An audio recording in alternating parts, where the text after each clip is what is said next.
Ya,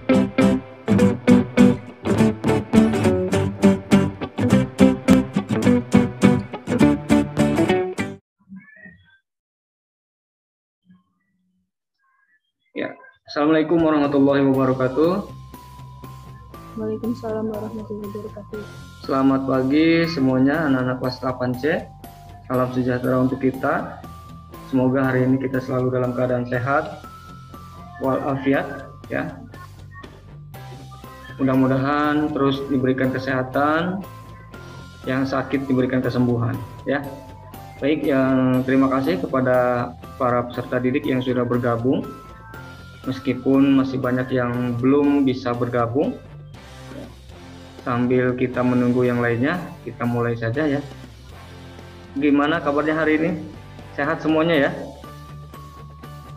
Sehat ya? Sehat. Alhamdulillah ya. Meskipun kita beder lagi, tetap semangat ya. Tetap baca-baca buku. Karena bulan ini adalah nanti kita akan melaksanakan penilaian tengah semester ya. Penilaian tengah semester untuk kelas 8. Silakan dibaca-baca bukunya, nanti dipelajari lagi bab 4 ya. Soalnya nanti akan diambil dari bab 4. Dan untuk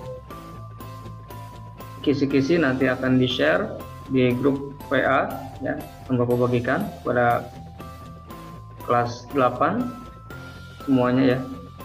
Oke, silakan ada yang ingin memimpin doa. Dayaku saja ya. Silakan Dayaku pimpin doa. Baik Pak. Baik teman-teman, sebelum memulai pembelajaran kali ini, alangkah baiknya kita mulai dengan berdoa sesuai dengan keyakinan masing-masing. Berdoa dimulai.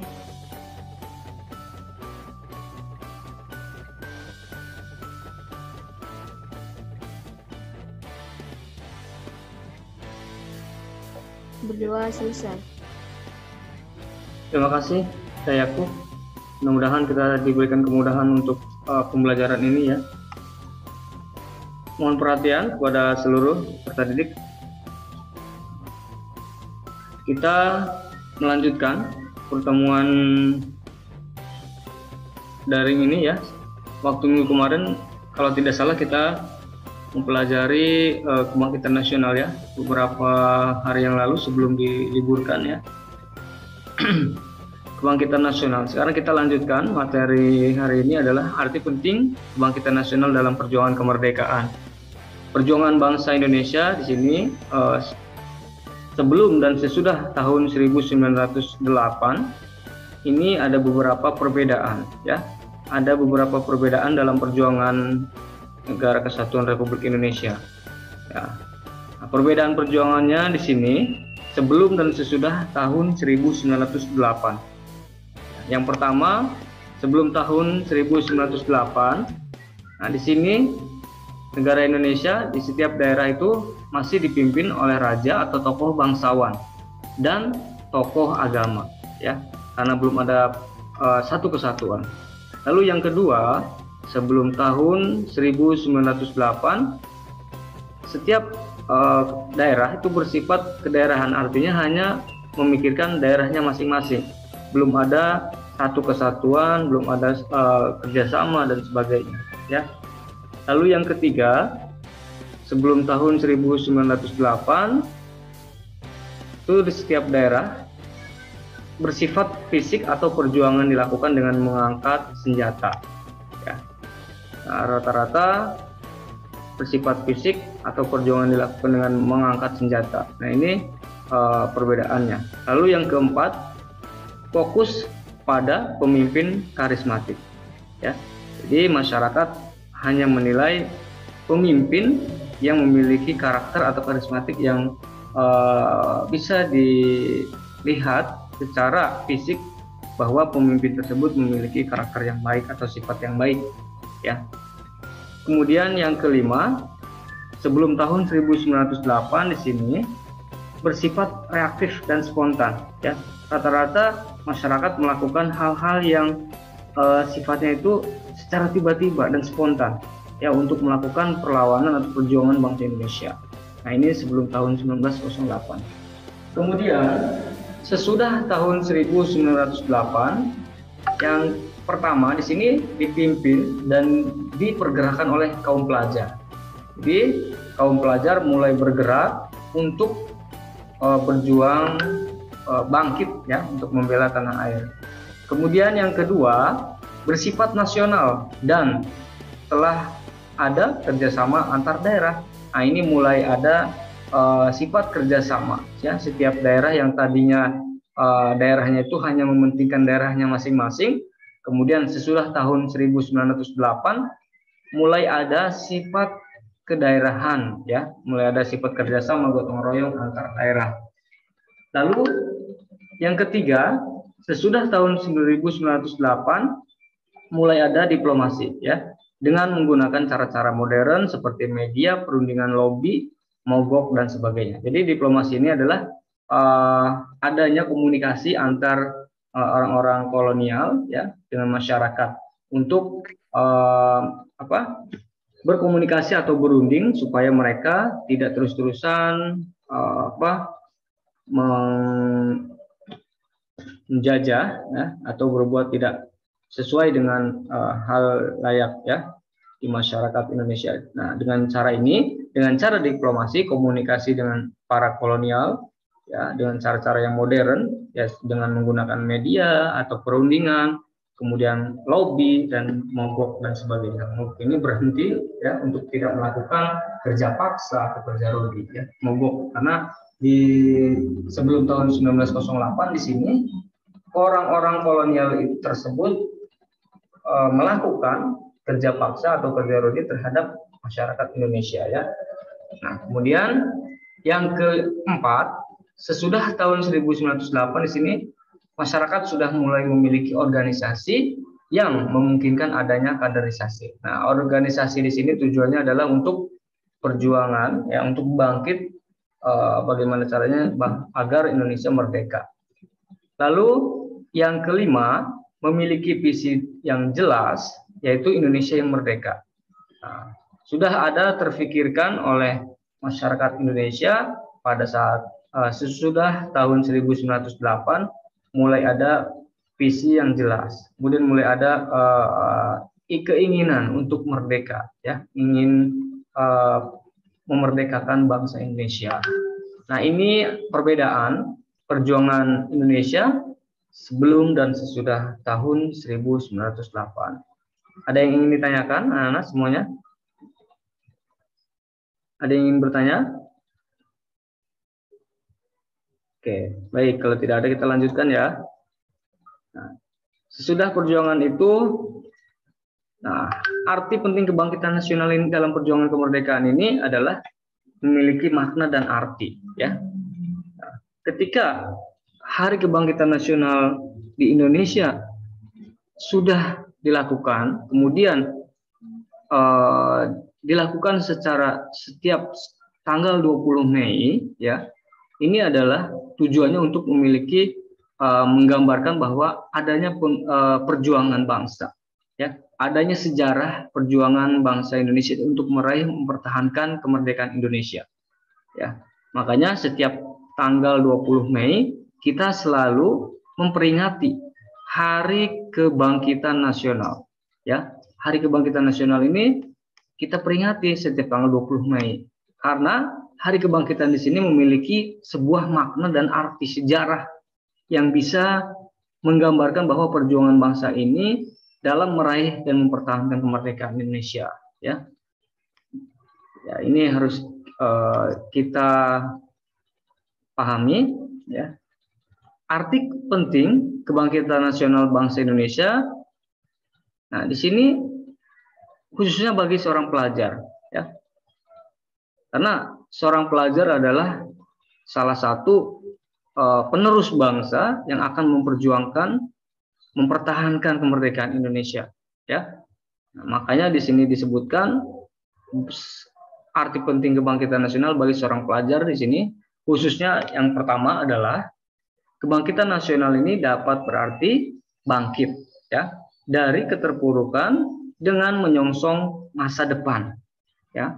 Kemudian yang kedua, Kebangkitan nasional ini juga dapat berarti menguasai keterampilan ya yang diperlukan bagi masa depan, termasuk keterampilan teknologi. Ya, zaman sekarang zaman teknologi ya. Seorang pelajar ya, seorang peserta didik itu harus menguasai keterampilan. Ya, untuk apa kalian sekolah? Ya, untuk apa kalian belajar? Ya, untuk masa depan kalian, untuk masa depan bangsa. Apalagi sekarang mudah sekali untuk dapat mengasah kemampuan atau keterampilan yang bisa kalian dapatkan melalui teknologi yang sangat maju ya sekarang ini. Semua serba teknologi. Makanya sampai saat ini sebagai peserta didik, sebagai seorang pelajar, kalian harus bisa menguasai keterampilan tersebut ya. Karena itu sangat diperlukan untuk masa depan kalian.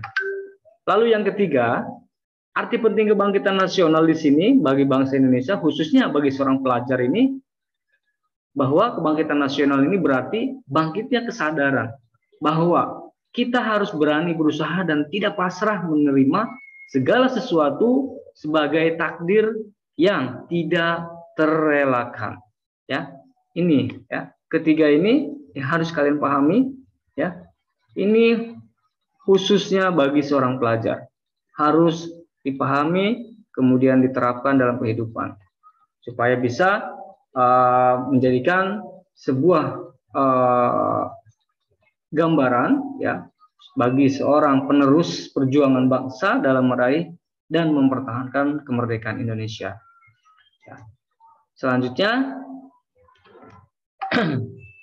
nah setelah perjuangan ya, setelah arti penting kebangkitan nasional, kita akan membahas mengenai peran tokoh kebangkitan nasional dalam perjuangan kemerdekaan Indonesia.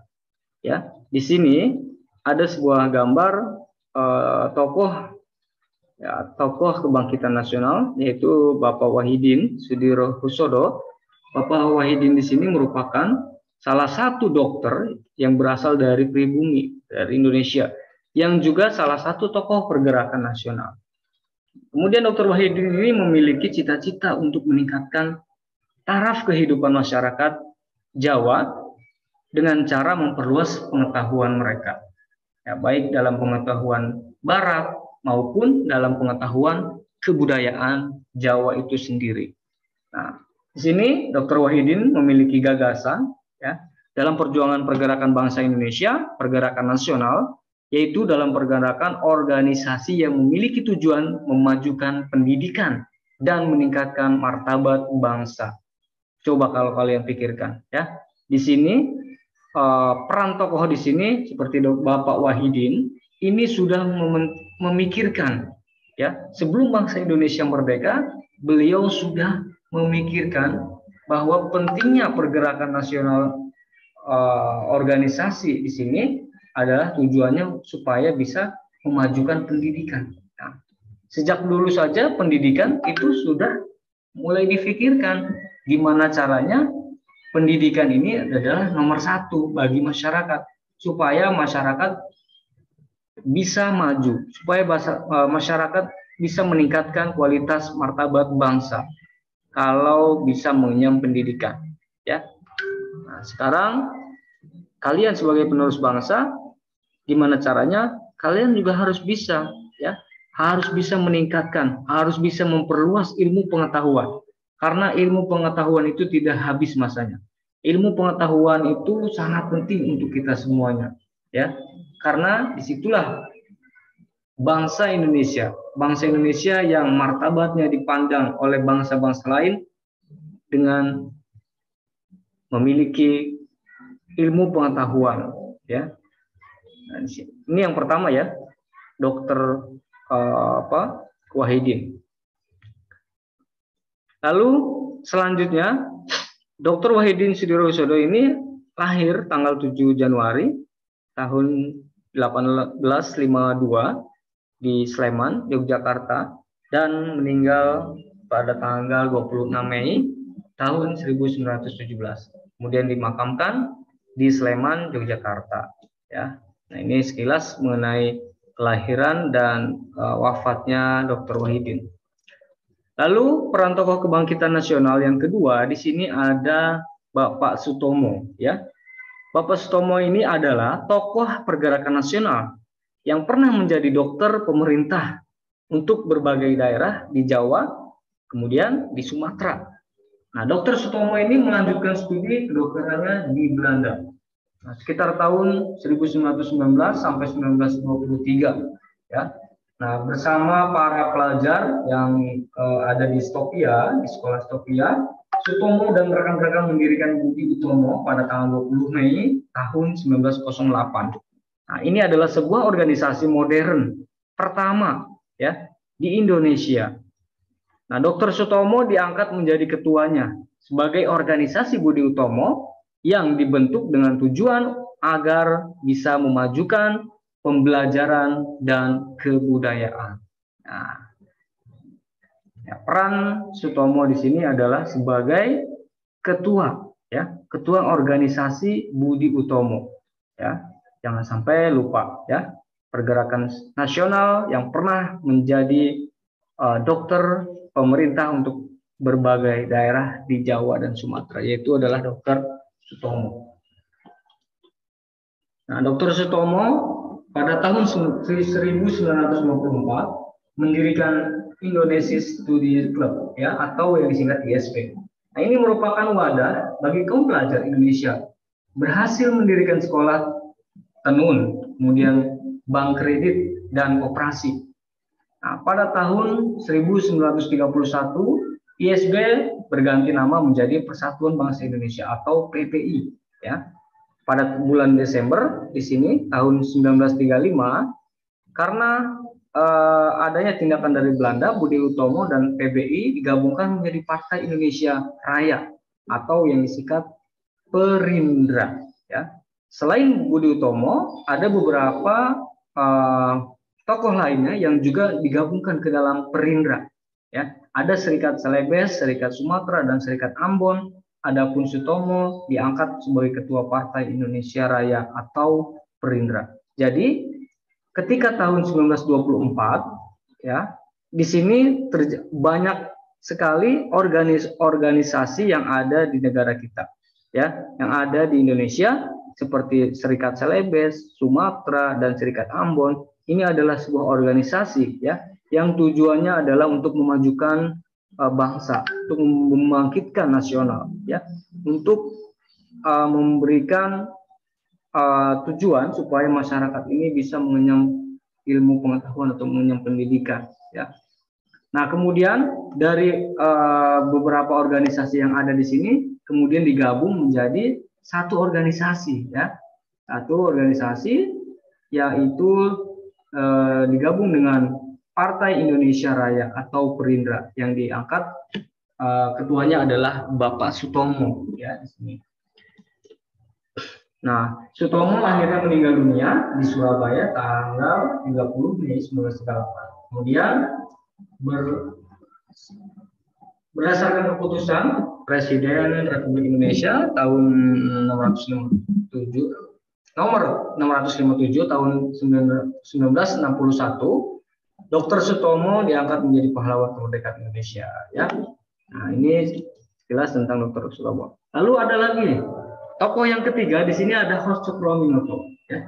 Cokroaminoto ini lahir tanggal 16 Agustus tahun 1883 di Ponorogo, Jawa Timur, ya. Tahun 1902, Hos Cokroaminoto lulus dari Ospia atau Sekolah bagi Calon Pegawai Pemerintah.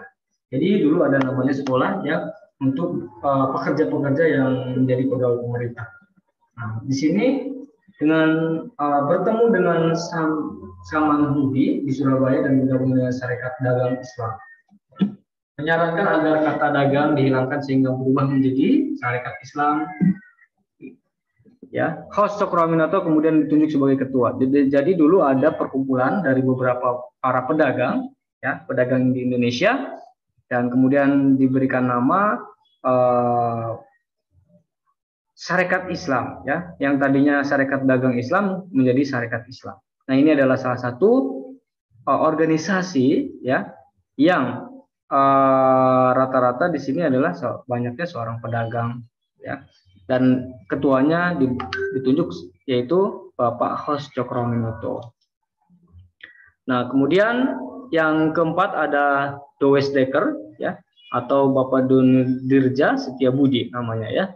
Nah, di sini lahir tanggal 8 Oktober tahun 1879 di Pasuruan. Nah, Does Dekker ini adalah seorang tokoh pergerakan Indonesia yang berdarah campuran Indo, ya. Beliau menentang penjajahan Belanda dan mendukung perjuangan rakyat Indonesia supaya Indonesia merdeka. Does Dekker di sini mendirikan Indis Partis bersama dengan Cipto Mangunkusumo dan Suwardi Suryo Diningrat. Mereka dikenal sebagai Tiga Serangkai, ya. Jadi beliau adalah salah satu tokoh nasional yang memperjuangkan kemerdekaan bangsa Indonesia, ya. Dan dengan adanya pergerakan yang dilakukan oleh beliau, akhirnya beliau bergabung dengan tokoh-tokoh yang lainnya, dan sampai Does Dekker adalah salah satu penggagas Nusantara sebagai nama untuk Hindia Belanda yang merdeka, ya. Nah, ini adalah tokoh daripada Tiga Serangkai, ya. Kemudian yang kelima ada Cipto Mangunkusumo. Cipto Mangunkusumo ini adalah salah satu tokoh yang lahir pada tanggal 4 Maret tahun 1886 dan beliau menempuh pendidikan di Stopia. Dan Cipto Mangunkusumo dinilai sebagai pribadi yang jujur, berpikir tajam dan rajin. Dan para guru menjuluki Cipto sebagai En Begal Leerling, ya, atau murid yang berbakat. Ya. Dengan kepintarannya, Bapak Cipto Mangunkusumo mengkritik pemerintahan Belanda melalui tulisannya di harian. Jadi beliau menuliskan sebuah buku harian, ya, yang judulnya adalah The Locomotive de Batavia's Nieuwsblad, ya. Beliau tidak setuju dengan tindakan-tindakan orang-orang Belanda yang selalu berbuat semena-mena terhadap masyarakat Indonesia. Dan pada akhirnya beliau berpikir untuk membuat pemerintahan, ya, untuk membuat organisasi yang dimana tujuannya adalah supaya bisa masyarakat Indonesia merdeka dan bangkit, ya, dalam perjuangan nasional. Kemudian Bapak Cipto Mangunkusumo setelah diasingkan dari Belanda dan pulang ke Indonesia beberapa tahun, pada tahun 1927, Belanda menganggap Bapak Cipto terlibat dalam upaya sabotase membuangnya ke Banda Neira, ya. Nah, ini adalah penangkapan terhadap Bapak Cipto, ya, setelah diasingkan dari Belanda. Kemudian beliau pulang lagi ke Indonesia dan menganggap bahwa beliau terlibat dalam upaya sabotase dan akhirnya beliau dibuang ke Banda Neira, ya. Lalu ada yang keenam, ya, tokoh nasional yang keenam di sini adalah siapa? Nah, ini adalah salah satu tokoh pendidikan juga, ya, R.M. Suwardi Suryo Diningrat. Lahir tanggal 2 Mei 1889 di Pangalaman, ya. Setelah menamatkan ELSL, ya, Europese School, ia melanjutkan ke sekolah dokter Stopia. Lalu beliau mulai mengenal dunia politik, namun tidak menyelesaikan pendidikannya di Stopia karena sakit, ya. Dalam perjalanan selanjutnya ia bertemu dengan Does Dekker, kemudian akhirnya bertemu dengan Cipto Mangunkusumo. Mereka mendirikan Indis Partis yang merupakan partai politik pertama yang memperjuangkan kemerdekaan. Nah, sama, ya. Ini adalah Bapak Suwardi Suryo Diningrat, ya. Beliau juga akhirnya bergabung, ya, bertemu dengan Does Dekker, kemudian Cipto Mangunkusumo. Akhirnya mereka membuat salah satu partai politik, ya, di mana pembuatan partai politik tersebut tujuannya adalah untuk memperjuangkan kemerdekaan bangsa Indonesia, ya.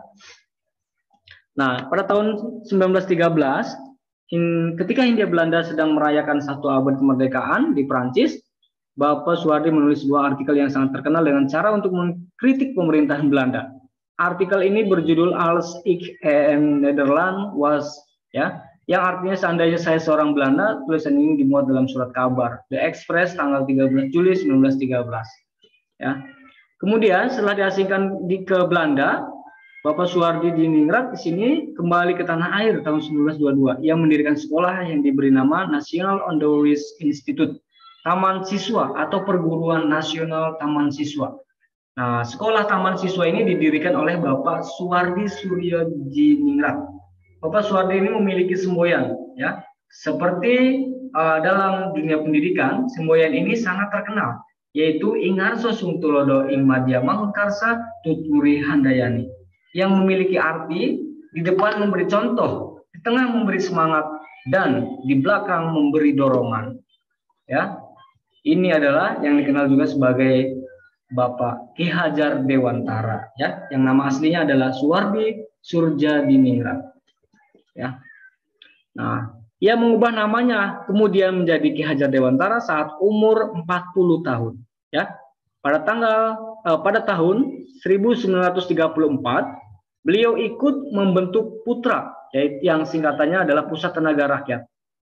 Putra ini pada masa kemerdekaan pemerintah pernah menjabat Menteri Pendidikan, ya. Ki Hajar Dewantara akhirnya wafat di Yogyakarta pada tanggal 26 April 1959.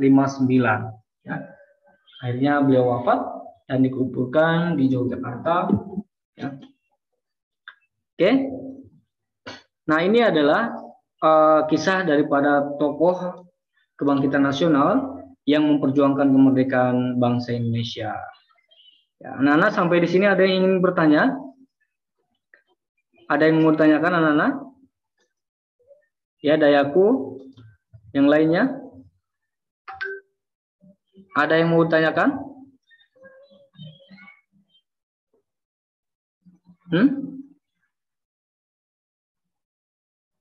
Vina?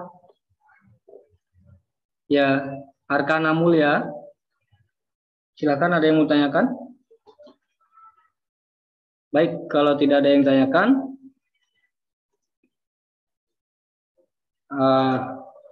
silakan, ada sebuah lembar kerja siswa, ya. Silakan kalian catat lembar kerja siswanya. Nah, ada 5 soal, ya. Silakan dijawab dengan benar. Soal pertama, berikan pendapat kalian mengapa bangsa Eropa termasuk Belanda melakukan penjajahan ke negara-negara di Asia. Lalu yang kedua, bagaimana masyarakat terdidik dan peduli terhadap bangsa dapat memerdekakan Indonesia. Yang ketiga, berikan alasan kalian mengapa organisasi Budi Utomo dapat dikatakan peletak semangat kebangkitan nasional. Yang keempat, apakah pada masa kini masih dibutuhkan orang-orang yang memiliki semangat seperti tahun 1908. Yang kelima, ceritakan berdasarkan yang kalian ketahui bagaimana seorang pelajar mampu mengubah nasib suatu bangsa. Anak-anak yang Bapak banggakan, silakan dijawab pertanyaannya, ya, dan nanti kirimkan melalui Google Classroom, ya. Ada yang ingin ditanyakan sampai di sini, anak-anak? Saya, Pak. Ya, Dayaku.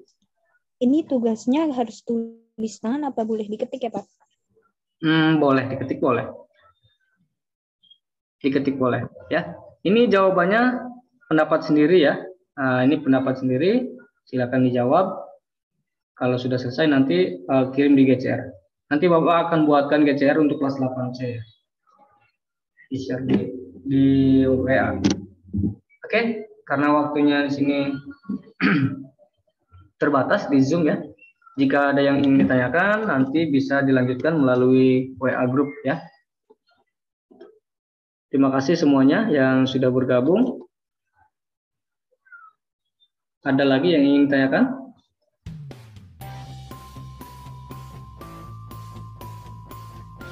Ada yang ditanyakan? Masih ada waktu untuk mengerjakan, ya. Silakan dikerjakan. Kalau sudah selesai nanti di-share di GCR. Baik, anak-anakku, itu saja yang bisa Bapak sampaikan mengenai para tokoh kebangkitan nasional, ya. Mudah-mudahan kita bisa meneruskan semua semangat yang telah dicontohkan oleh tokoh-tokoh yang tadi Bapak jelaskan, ya. Semangat kita terus berkorban, ya, terus menjadikan bangsa ini menjadi bangsa yang lebih baik. Oke, terima kasih anak-anak. Silakan dikerjakan, masih ada waktu. Kurang lebihnya Bapak mohon maaf. Mari sama-sama kita membaca hamdalah untuk mengakhiri pembelajaran ini. Alhamdulillahirabbil alamin. Wassalamualaikum warahmatullahi wabarakatuh. Waalaikumsalam warahmatullahi wabarakatuh.